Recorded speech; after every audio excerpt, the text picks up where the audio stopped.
فیضان رضا فیضان رضا فیضان رضا ہم پر ہو سدا سلطانی۔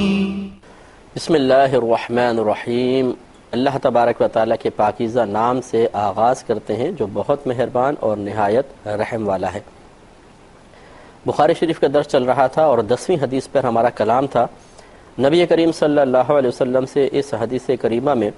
حضرت عبداللہ بن عمر فرماتے ہیں کہ ایک شخص نے سوال کیا تھا کہ یا رسول اللہ صلی اللہ علیہ وسلم اسلام کی کون سی خصلت سب سے بہتر ہے؟ اس کے جواب میں نبی کریم صلی اللہ علیہ وسلم نے 2 اعمال کا تذکرہ فرمایا۔ پہلا فرمایا کہ بہترین خصلت یہ ہے کہ تم کھانا کھلاؤ، اور دوسرا فرمایا کہ سلام کو عام کرو، یعنی تم سلام کرو ہر اس شخص کو جس کو تم جانتے ہو یا نہیں جانتے ہو، سب کو سلام کرو۔ تو کھانا کھلانے کے بارے میں آپ کو عرض کیا تھا کہ ایک حدیث کا ظاہر ہوتا ہے، ایک اس کا باطنی پہلو ہوتا ہے۔ ایسے ہی ہر آیت کا ایک ظاہر ہوتا ہے، ایک باطن ہوتا ہے۔ ظاہری طور پہ تو نبی کریم صلی اللہ علیہ وسلم نے مطلقاً کلام فرمایا تم کھانا کھلاؤ، تو کھانا کس کو کھلائیں؟ اس میں تو مطلب اگر اس حدیث کے اطلاق کو دیکھیں مطلق کے کوئی قید تو نہیں لگائی، جس مرضی کو کھلاؤ، کافروں کو کھلاؤ، مسلمانوں کو کھلاؤ، فاسق فاجر کو کھلاؤ، جرائم پیشہ لوگوں کو کھانا کھلاؤ، سب اس میں شامل ہو سکتا ہے۔ اس کا مطلب یہ ہوا کہ اس حدیث کے اگر ظاہر کو دیکھا جائے تو ایسا لگتا ہے کہ ہر ایک کو کھانا کھلانا اسلام کی بہترین خصلت ہے۔ لیکن جب ہم دیگر دلائل پر غور و تفکر کریں گے تو معلوم یہ ہوگا کہ مزاج شریعت یہ ہے ہی نہیں کہ گناہگار کو کھلا کھلا کر اتنا طاقتور کرو کہ وہ اللہ کی نافرمانی پر دلیر ہو، یا ایسے لوگوں کو کھانا کھلاؤ کہ وہ اس طاقت کو اسلام کے خلاف ہی استعمال کریں۔ اس کے لیے پھر میں نے آپ کو بتایا تھا کہ ترمذی کے اس حدیث پاک کو بنیاد بنا لیا جائے کہ نبی کریم صلی اللہ علیہ وسلم نے ارشاد فرمایا کہ تم پرہیزگار کو دوست بناؤ اور تمہارا کھانا پرہیزگار ہی کھائے۔ اسی طرح قرآن پاک کی اس آیت کو بھی اگر اس کے لیے ایک بہترین مفسر قرار دے دیا جائے، وضاحت کرنے والی آیت قرار دے دیا جائے کہ اللہ تبارک و تعالی نے ارشاد فرمایا تعاونوا علی البر والتقوی ولا تعاونوا علی الاثم والعدوان، نیکی اور بھلائی کے کاموں میں ایک دوسرے کے ساتھ تعاون کرو اور گناہ اور زیادتی کے کاموں میں باہم تعاون نہ کرو۔ اس سے بھی معلوم ہوا کہ ہمیں کھانا اسی کو کھلانا چاہیے کہ جہاں پر تقوی ہو، پرہیزگاری ہو، بھلائی کا معاملہ ہو۔ ایسی جگہ کھانا نہ کھلائیں جہاں گناہ کا معاملہ ہو اور زیادتی کا معاملہ ہو، اللہ تبارک و تعالیٰ کی نافرمانی کا معاملہ ہو۔ تو اس میں تفصیل بیان کرتے ہوئے میں نے عرض کیا تھا کہ ایک مجبوری کی صورت ہوتی ہے کہ انسان نہ چاہتے ہوئے بھی کبھی کافر کو بھی کھلانا پڑ جاتا ہے، کبھی فاسق و فاجر کو بھی کھلانا پڑ جاتا ہے، جیسے آفس فیکٹری وغیرہ میں ماحول کہ غیر مسلم بھی ہیں، مسلمان بھی ہیں، ایسے اسکول کالج یونیورسٹیز وغیرہ میں ہوتا ہے، محلے وغیرہ میں ایسا ہو جاتا ہے بسا اوقات کہ مجبور ہو جاتا ہے انسان اس قسم کے معاملات میں، تو وہ ایک الگ چیز ہوتی ہے مجبوری کی صورت۔ لیکن جہاں تک اور ایک ہوتی ہے کہ اختیار والی صورت ہوتی ہے، کوئی مجبوری نہیں ہوتی ہے، جہاں پر اس قسم کا جیسے اب مجبوری کی صورت جیسے شادی بیاہ میں بلا لیا، اب پرابلم ہے، کھلانا تو پڑے گا۔ لیکن اگر ہمیں قدرت و اختیار حاصل ہو اور ایسی کوئی مجبوری کی صورت نہ ہو، مثال کے طور پر آپ کھانا بھیجنا چاہتے ہیں، کچھ محلے میں تقسیم کرنا چاہتے ہیں، اب آپ کو پتہ ہے 4 گھرانے ایسے ہیں جس میں زیادہ نیک ہیں، نمازی لوگ ہیں، باشرہ لوگ ہیں، بہت ہی نور علی نور ہوگا کہ اس گھر میں اگر آپ بھیجیں گے وہ کھائیں گے، اس توانائی سے نمازیں پڑھیں گے، روزے رکھیں گے، دیگر عبادات کریں گے، آپ کے لیے ثواب جاریہ بھی ہوگا انشاءاللہ۔ اور اس کے برعکس ایسے گھروں میں بھیجنا جہاں پہ گالیاں ہیں اور رشوت ہے، سود ہے، اوٹ پٹانگ حرکتیں ہیں، اور ہمیں یقین ہے کہ ہمارے اس کھانے سے توانائی حاصل کر کے اور اسی طرح شیطان کے معاملات کو تقویت دی جائے گی، وہاں نہ بھیجا جائے۔ اور لیکن وہی صورت ہے کہ کوئی مجبوری نہ ہو، آپ اگر نہیں بھیجیں گے، کوئی ناراضگی نہیں ہے، کوئی پریشانی نہیں ہے، کوئی لڑائی جھگڑا نہیں ہے، کوئی دلوں میں تفریق نہیں ہے، تو بالکل اختیار ہے۔ اسی طریقے سے دوستوں کو کھلانے پلانے میں، سہیلیوں کو کھلانے پلانے میں احتیاط سے کام لیں، اچھے لوگوں کو کھلائیں، اس میں آپ کے لیے ثواب جاریہ۔ اور آخر میں ہم نے یہ مشورہ دیا تھا کہ جب بھی آپ پیسہ خرچ کرنا چاہیں، خصوصاً جب آپ کا مطمع نظر ثواب ہو، تو ہمارا مشورہ ہے، باقی آپ کی مرضی ہے، کہ ضرور ایسی کسی اچھے صاحب علم سے مشورہ کر کے پھر آپ اپنا پیسہ خرچ کریں تاکہ آپ کو پیسے کا اچھا رزلٹ ملے۔ آپ ایک اپنی قیمتی حلال روزی اگر کسی جگہ لگانا چاہتے ہیں اور آپ چاہتے ہیں کہ آپ کے نامہ اعمال میں نیکی لکھی جائے، تو نیت کا ثواب تو انشاءاللہ لکھا ہی جائے گا، لیکن ایک اور اس کے بعد ثواب کا سلسلہ ہوتا ہے جس کو ثواب جاریہ کہتے ہیں. اگر آپ غلط مقام پہ پیسہ خرچ کر دیں گے، نیت میں اخلاص ہے، اللہ تعالیٰ آپ کو نیت کا ثواب تو دے گا، لیکن ایسا تو نہیں کہ اگر آپ کا پیسہ غلط مقام پہ لگ گیا ہے تو وہ بھی آپ کے لیے ثواب جاریہ ہو جائے گا. اس میں ثواب جاریہ کا کون سا پہلو ہے؟ ہاں، اگر صحیح مقام پہ لگا اور ثواب جاریہ ہو گیا، یہ بہت ہی اچھا ہے. دوسرا، ہمارے نبی کریم صلی اللہ علیہ وسلم نے ارشاد فرمایا کہ تقرأ السلام علی من عرفت ومن لم تعرف، اور تم سلام کرو ہر اس شخص کو جس کو تم پہچانتے ہو اور جس کو نہیں پہچانتے. اس میں حکمت یہ ہے کہ اس میں محبت بڑھتی ہے. جب انسان سلام کرتا ہے، پیار سے کسی کو دعا دیتا ہے تو اس شخص کا دل خوش ہوتا ہے. اور اس میں نبی کریم نے عموم رکھا ہے، اور عمومی سب سے بہتر ہے. دیکھیں، پہلے دور ایسا تھا، عموم سے مراد ہر ایک کو آپ سلام کریں. پہلے دور میں ایسا ہوتا تھا کہ علماء نے فاسق و فاجر کی تعظیم سے منع فرمایا تھا، اور اس تعظیم میں سلام میں پہل بھی تھی کہ اگر آپ کسی فاسق فاجر کو سلام کریں گے تو اس کی تعظیمی پہلو نکلے گا. لیکن اس میں حکمت کیا تھی؟ حکمت یہ تھی کہ مثال کے طور پہ پہلے مثال لے لیں کہ 90 نیک ہیں تو 10 گناہگار ہیں، 10 فاسق و فاجر ہیں. تو حکم یہ دیا کہ فاسقوں کی تعظیم نہ کریں تاکہ یہ 10 بھی شرمندہ ہو کر ان 100 میں شامل ہو جائیں. جب ان کو حقارت کا احساس ہوگا کہ ہم نے ان 100 سے پہلے 100 تھے، ان سے ہم نکل کر 10 ایک طرف ہوئے، 90 ایک طرف ہیں، اور ہم نے اپنی غلط حرکات کی وجہ سے ان سے برکات حاصل کرنے سے محروم ہو گئے، ان کی صحبت سے محروم ہو گئے، تو ہو سکتا ہے کہ شرمندگی ہو اور ان میں شامل ہو کر 100% نیکی تقوی پرہیزگاری عام ہو جائے. اس میں اگر ایسا ہوتا اس زمانے میں کہ وہ 90 حضرات ان کو سلام کرتے، ان کو تحفے دیتے، ان کی تعظیم کرتے، تو یقینی سی بات ہے کہ گناہ کرنے والا سوچتا کہ یار ان کے ساتھ تھے تب بھی یہ تعظیم تھی، ہٹ گئے کیا فرق پڑا. تو اس طریقے سے پھر ان 90 جو باقی بچے تھے ان میں بھی ہو سکتا ہے ترغیب پیدا ہوتی کہ یار پھر اتنا سختی اپنے شدت کرنے کا فائدہ کیا ہے، کون سا کوئی نقصان ہو رہا ہے، جیسے یہ فاسق و فاجر بنے ان کی تعظیم ہو رہی ہے، ہم بھی ایسے ہو جاتے ہیں. لیکن جب ہتک آمیز سلوک دیکھتے، ایک ذلت والا معاملہ دیکھتے تو ڈرتے کہ نہیں ادھر جانا خطرناک ہے، بھائی نیک بن کے رہو زیادہ اچھا ہے. تو یہ اس زمانے میں حکمتیں تھیں کہ فاسق و فاجر کی تعظیم سے منع کیا گیا تاکہ وہ اپنے فسق و فجور میں دلیر نہ ہو جائے اور دوسروں کو ان کی طرف جانے میں ترغیب حاصل نہ ہو. پھر دور بدل گیا اور بالکل معاملہ جسٹ اپوزٹ ہو گیا کہ 10 اگر کہیں نیک نظر آئیں گے تو 90 آپ کو گناہ گار نظر آئیں گے. اب اگر یہ 10 نیک یہ سوچیں کہ ان کی تعظیم نہ کرو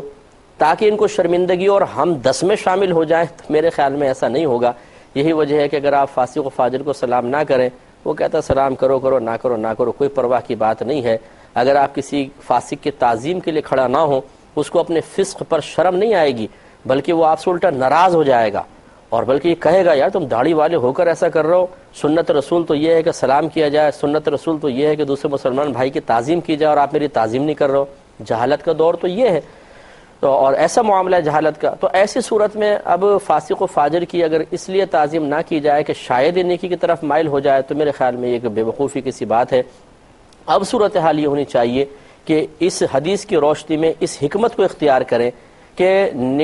جو گناہ گار ہے، فاسق ہے، فاجر ہے، اسے پیار سے، محبت سے، اسے اپنائیت کا احساس دلا کر نیکی کی طرف مائل کریں، نہ کہ جھڑک کر، حقارت والا سلوک کر کے، نظر انداز کر کے.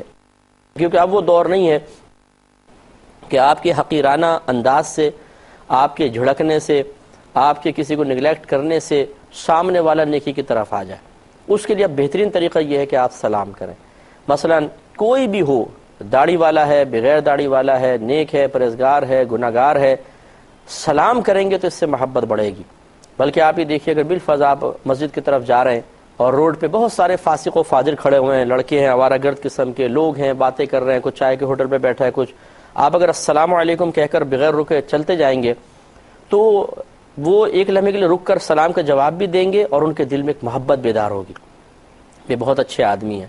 دیکھو یہ داڑھی والا لڑکا بہت اچھا ہے، یہ حضرت بہت اچھے ہیں. جب مسجد کی طرف جاتے ہیں ہمیں سلام کرتے ہیں تو ایک دل میں محبت بیدار ہوگی، اپنائیت کا احساس ہوگا، پیار بڑھے گا، اور ہو سکتا ہے یہ چیز انہیں آپ کی طرف مائل کرے یا ایسے نیک شخص کی طرف مائل کرے اور پھر آہستہ آہستہ وہ مسجد تک بھی آ جائیں. تو اس لیے اس دور میں اسی حکمت کو اختیار کرنا چاہیے کہ سلام کو عام کریں.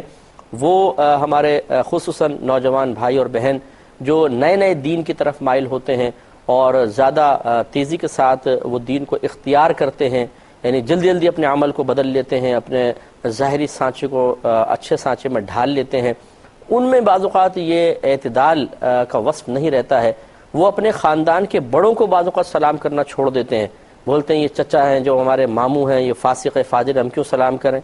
ان کی تعظیم کرنا، فاسق فاجر کی تعظیم کرنا منع ہے۔ یہ حکمت کے خلاف ہے۔ آپ اگر دین کی طرف آتے ہیں یا کسی دینی ماحول سے وابستہ ہوتے ہیں اور پھر آپ داڑھی رکھنے کے بعد، نمازی بننے کے بعد اس طرح بڑوں کو سلام نہیں کریں گے ان کے فسق و فجور کو دیکھ کر، تو ان کے دل میں ایک منفی تصور پیدا ہوگا اور وہ کہیں گے کہ دیکھو داڑھی رکھ کر بھی ہمیں سلام نہیں کر رہا، یہ نمازیں پڑھتے ہیں لیکن دین پر خود عمل نہیں کرتے کہ ہمیں سلام نہیں کر رہے۔ اب آپ ان کو کب تک مسئلہ سمجھائیں گے؟ اس لیے حکمت اسی میں یہی ہے کہ سلام کو عام کیا جائے، محبت کو عام کریں۔ جب آپ سلام کریں گے، خاندان کے بڑے بھی کہیں گے بڑا فرما بردار، بہت اچھا بچہ ہے ماشاءاللہ، پہلے تو ہمیں دیکھ کے سلام نہیں کرتا تھا، بھاگ جاتا تھا، کبھی کیا نہیں کیا، لیکن جب سے یہ نمازی بنا ہے، جب سے اس نے داڑھی رکھی ہے، یا کوئی بچی ہے جس نے نمازی بن گئی، پردہ کرنا شروع کیا، تو تعریفیں ہی ہوں گی کہ بہت اچھے بچے ہیں۔ تو اسی طریقے سے پھر ان کے دل میں ترغیب پیدا ہوگی کہ ہم اپنے بچوں کو بھی دین کی طرف مائل کریں۔ اس کے برعکس اگر ہم اپنے بڑوں کو دیکھ کر یہ سوچ کر کہ جی یہ فاسق و فاجر ہیں، ان کی تعظیم ہی نہ کریں، جیسے بعض بچے ہوتے ہیں کہ ایسے تھوڑا سے نیکی کرنا شروع ہوئے، اب گھر میں مہمان آئے ان کے پاس نہیں بیٹھیں گے، بس دیکھ کر دور سے دیکھا اور دوسرے کمرے میں نکل گئے منہ پھیر کر، اور وہی بس ایک خلاف حکمت سوچ کہ ان فاسق و فاجروں کے پاس بیٹھ کر ہم کیا کریں، ان کی تعظیم کرنی پڑے گی، ان کو سلام کرنا پڑے گا، ان کی عزت کرنی پڑے گی، اس لیے ہم دوسری طرف نکل گئے۔ نہیں، آپ کو جا کے بیٹھنا چاہیے، ان کو وقت دینا چاہیے، اس طرح اچھے اور پیارے سے انداز سے اپنے آپ کو پیش کرنا چاہیے کہ جب وہ یہاں سے اٹھیں تو آپ کے بارے میں بہت اچھی خوشگوار یادیں لے کر اٹھیں، اور اپنے گھر جا کے جب وہ آپ کے بارے میں تبصرہ آرائی کریں تو وہ کہیں کہ نہیں بھی فلاں کا بچہ جو ہے نا ماشاءاللہ بہت اچھا ہے، کہ اتنی ہماری تعظیم کرتا ہے، پیار کرتا ہے، محبت دیتا ہے اور دوسرے معاملات، اور پھر وہ اپنے بچوں کو بھی مائل کریں گے۔ اگر ہم ایسا نہیں کریں اور اٹھ کے ان کو سلام نہ کریں، ان کے پاس نہ بیٹھیں، تو لازم بات ہے وہ کہیں گے نہیں بھائی ہم اپنے بچوں کو مولوی نہیں بنائیں گے، یہ تو ایسے ہی ہو جاتا ہے۔ تو اس لیے اب خلاف حکمت تھوڑا سا قدم جو ہے وہ ہمیں وہ دین کو بدنام کرنے کا سبب بنے گا، دین سے لوگوں کو متنفر کرنے کا سبب بنے گا۔ تو اس لیے اس حدیث پاک پر عمل کرتے ہوئے ہمیں چاہیے کہ سلام عام کریں۔ ہاں یہ ضرور ہے کہ بالفرض اگر آپ مہمانوں کے پاس، میں وضاحت اس لیے کر رہا ہوں کہ تھوڑا سا اس میں یہ وضاحت ضروری ہے کہ بعض اوقات کچھ بچے مصروف ہوتے ہیں، ان کے کام زیادہ ہوتے ہیں، وہ مہمانوں کے پاس بیٹھ نہیں سکتے ہیں، زیادہ وقت نہیں دے سکتے ہیں، اور ان کو جانا ہوتا ہے۔ تو اب ایسی صورت میں اگر وہ بالکل نہیں بیٹھتے تو ناراضگی کا اندیشہ ہوتا ہے، اور اگر بیٹھتے ہیں تو بعض اوقات بڑا لمبا ٹائم وہاں بیٹھنا پڑ جاتا ہے، باتیں شروع ہو جاتی ہیں اور اس سے ان کو کوفت ہوتی ہے، الٹی سیدھی باتیں ہوتی ہیں بسا اوقات۔ تو اس میں حکمت یہ ہونی چاہیے کہ آپ جائیں، بیٹھیں، ملیں، اور پہلے سے ہی اپنے گھر کے کسی بڑے کو اعتماد میں لے لیں، مثلا والدہ کو لے لیں کہ میں تھوڑی دیر بیٹھوں گا، پھر آپ ہی تھوڑا سیٹنگ بنا کے مجھے وہاں سے اٹھا دیجیے گا کہ جاؤ بیٹا اچھا ٹھیک ہے اب آپ کام کر لو۔ تو بڑوں کو بھی چاہیے کہ پھر جب بچے ایک طبعی لحاظ سے اس محفل کے ماحول کو پسند نہیں کر رہے ہیں تو انہیں آزمائش میں مبتلا نہ کیا جائے، جبکہ سوچ بھی اچھی ہے بچوں کی۔ تو یہ ضرور ہونا چاہیے کہ بچے جا کے بیٹھیں، سلام وغیرہ کیا، ملاقات کی، تھوڑی دیر بیٹھے، آپ نے ٹائم دے دیا، اچھا جی اب ہم چلتے ہیں، یا آپ کی والدہ یا والد تعاون کر لیں، بڑی بہن تعاون کر لیں، جاؤ بھائی ٹھیک ہے اب آپ بیٹھ گئے، آپ جاؤ اپنا کام کر لو، اور وضاحت کر دیں مہمانوں پر بھی بچے کو کام ہے اس لیے جا رہا ہے۔ اب کوئی بدظن نہیں ہوگا، کوئی بد اخلاقی کا صدور نہیں ہوگا، کسی قسم کا کوئی منفی تاثر نہ دینی حوالے سے کسی پر قائم ہوگا نہ دنیا حوالے سے قائم ہوگا۔ یہ اعتدال قائم رکھنا بہت ہی ضروری ہے۔ نیکسٹ حدیث لیتے ہیں، 11ویں حدیث ہے، باب من الایمان ان یحب لاخیہ ما یحب لنفسہ۔ امام بخاری رحمۃ اللہ علیہ نے ایک باب قائم کیا ہے کہ یہ چیز ایمان سے ہے کہ مسلمان بھائی اپنے بھائی کے لیے وہی پسند کرے جو اپنی ذات کے لیے پسند کرتا ہے۔ اس کے تحت امام بخاری رحمۃ اللہ علیہ حضرت انس رضی اللہ تعالیٰ عنہ سے مروی ایک حدیث پاک لے کر آئے ہیں کہ نبی کریم صلی اللہ علیہ وسلم نے ارشاد فرمایا کہ لا یؤمن احدکم، تم میں سے کوئی ایک کامل مومن نہیں ہو سکتا، حتی تحب لاخیہ، یہاں تک حتی یحب لاخیہ، یہاں تک کہ وہ اپنے مسلمان بھائی کے لیے وہی پسند کرے ما یحب لنفسہ، جو وہ اپنی ذات کے لیے پسند کرتا ہے۔ تو اس میں اب یہ حدیث پاک بہت ہی نفیس حدیث پاک ہے. یہ نبی کریم صلی اللہ علیہ وسلم کے کلام کو کہتے ہیں جوامع الکلم،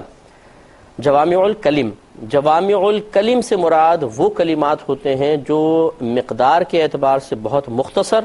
لیکن معانی، مفہوم اور نکات و لطائف کے اعتبار سے بڑی وسعت رکھتے ہیں، جس کو آپ یوں کہہ سکتے ہیں محاورتاً کہ جیسے کوزے میں سمندر کو بند کرنا. تو ہمارے نبی کریم صلی اللہ علیہ وسلم نے اس ایک حدیث پاک میں اس معاشرے کے، اگر میں یہ دعویٰ کروں کہ 80% برائیوں کا حل اس میں پیش کر دیا ہے، 80% خرابیوں کو ختم کرنے کا نسخہ دے دیا ہے، تو یہ بیجا نہیں ہوگا بشرطے کہ ہم اس کو اپنائیں. تو سرکار نے فرمایا کہ تمہارا ایمان گویا کہ اس وقت تک کامل نہیں ہو سکتا جب تک تم اپنے مسلمان بھائی کے لیے وہی پسند نہ کرو جو اپنے لیے کرتے ہو. تو اب اس کی روشنی میں ہمیں بھی اپنا محاسبہ کرنا چاہیے اور نبی کریم صلی اللہ علیہ وسلم کے اس فرمان عالی شان کی روشنی میں اپنے ایمان کو کاملیت کی طرف لانے کی اخلاص کے ساتھ سعی کرنی چاہیے کہ ہم یہ سوچیں کہ کیا یہ میں اس کے مطابق عمل کر رہا ہوں یا نہیں کر رہا ہوں. لیکن اس سے پہلے تھوڑا سا اس کو سمجھنا ہوگا کہ دیکھیں ایک معاملہ ایسا ہوتا ہے کہ جس میں جو چیز بعض اوقات ایسا ہوتا ہے کہ کچھ چیزیں نیکی اور گناہ سے تعلق رکھتی ہیں، اچھائی برائی سے تعلق رکھتی ہیں، اچھے اخلاق برے اخلاق سے تعلق رکھتی ہیں. یہ اگر امور ہیں ان میں یہی حدیث پاک ہوگی کہ جو چیز تم اپنے لیے پسند کرو وہی اپنے مسلمان بھائی کے لیے پسند کرو تو تمہارا ایمان کامل ہو جائے گا.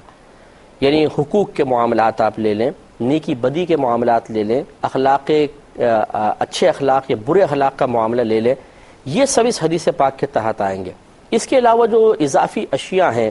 ان میں یہ قاعدہ قانون جاری نہیں ہوگا. وضاحت میں عرض کر دیتا ہوں. مثال کے طور پر ہم اس کو لے لیتے ہیں، پہلے حقوق کا معاملہ ہے، نیکی بدی کا معاملہ، گناہوں ثواب کا معاملہ اور اچھائی برائی کا معاملہ ہے، اچھے اخلاق برے اخلاق کا معاملہ ہے. تو اس پر یہ حدیث پاک کے تحت آئے گا. مثال کے طور پر میں اگر چاہتا ہوں کہ لوگ میرے حقوق پورے کریں، میں اس کو پسند کرتا ہوں، تو پھر مجھے دوسروں کے لیے بھی پسند کرنا ہوگا کہ میں ان کے حقوق پورے کروں، تو ایمان کامل ہو جائے گا. میں چاہتا ہوں کہ کوئی میری غیبت نہ کرے، تو پھر مجھے دوسرے کے لیے بھی پسند کرنا چاہیے کہ اس کی بھی غیبت نہ ہو یا میں اس کی غیبت نہ کروں. اسی طریقے سے اس کا مفہوم مخالف لے لیں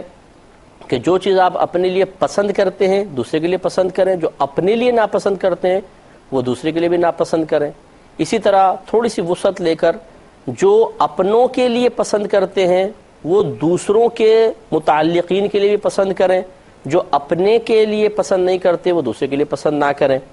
اس کو یوں سمجھ لیجئے مثال کے طور پر کہ ایک ساس صاحبہ اپنی بہو کے لیے بعض اوقات کچھ چیزیں پسند نہیں کر رہی ہوتی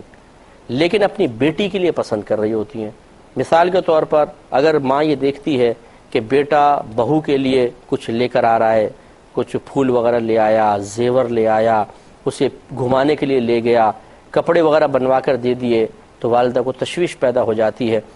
کہ یہ، اور بول بھی دیتی ہیں بعض اوقات بھئی اس نے تو ایسا کچھ جادو کر دیا ہے میرے بیٹے پر، چیزیں لا لا کے دیتا ہے، غلام بن گیا ہے. جیسا اشارہ کرتی ہے، رات کے 2 بجے بھی اشارہ کر دے تو باہر جا کے سوپ لینے نکل جاتا ہے، سوپ لا کر دے دیتا ہے. تو اس نے تو میرے بیٹے کو اپنے بس جادو ٹونے کر کر کے تعویذات کر کر کے اپنے قابو میں کر لیا. ایک طرف یہ صورتحال ہے. اگلے دن اگر بیٹی آ کر یہ بتائے امی جان میرے شوہر بہت ہی اچھے ہیں، مجھے پکنک پہ لے کر جاتے ہیں اور کپڑے بنا کر دیتے ہیں، زیور بنا کر دیتے ہیں، اگر میں رات کو 2 بجے بھی کہہ دوں نا تو اٹھ کے سوپ لے کر آتے ہیں، بہت اچھے ہیں. تو اب ماں کیا کہے گی؟ اے اللہ تیرا بڑا شکر ہے، ایسا داماد سب کو عطا فرما، تو نے میری بیٹی کو کتنے آرام سے رکھا ہوا ہے، اللہ تعالیٰ اس کو اور خوشیاں عطا فرما. تو جب بیٹی کا شوہر یہ تمام کام کر رہا ہو تو کوئی حرج نہیں کیونکہ اپنی ہے، اور اپنے دوسرے کی بیٹی کا شوہر یعنی اپنا بیٹا ایسا کر رہا ہو تو برا محسوس ہونے لگ جاتا ہے، دل تنگ ہونے لگ جاتا ہے. یہ غلط چیز ہے. اگر ہر ساس اپنی بہو کو بیٹی کی نظر سے دیکھے اور ہر بہو اپنی ساس کو ماں کی نظر سے دیکھے، یعنی کہ میری ماں ہے بالکل اس طرح دیکھے، تو کبھی بھی خرابی پیدا نہ ہو. لیکن وہی معاملہ ہے کہ اپنوں کے لیے کچھ اور پسند کرتے ہیں، دوسروں کے لیے کچھ اور پسند کرتے ہیں، اور اس سے ایمان کبھی کامل نہیں ہوگا. انشاءاللہ اس پر سلسلہ کلام اگلے پروگرام میں بھی جاری رکھیں گے. اللہ تعالی ہمیں عمل کی توفیق عطا فرمائے، آمین۔ وآخر دعوانا ان الحمدللہ رب العالمین۔ اے اللہ دین تیرا ہم پہ احسان تک